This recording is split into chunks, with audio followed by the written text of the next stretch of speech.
Nag-ayos na sa mga pulaw. Hasta kalagpat sa mga pula.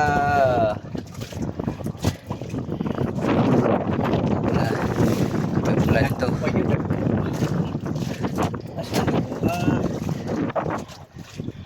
Pula na po ha. Ang matatabas. Datugag pula. Napay na ba plaster pa na muna ron. No?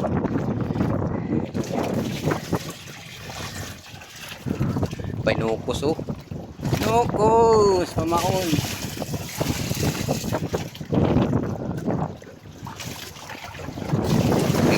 Kaya para presko, para mapugnawan siya. Uy, tumatama naman gid ang isdaan eh. Takot ang mga busing. Pagkipalalagyan siya ng busing. Hindi na pamilain video niya. Kita pa itong pambuyahan dito.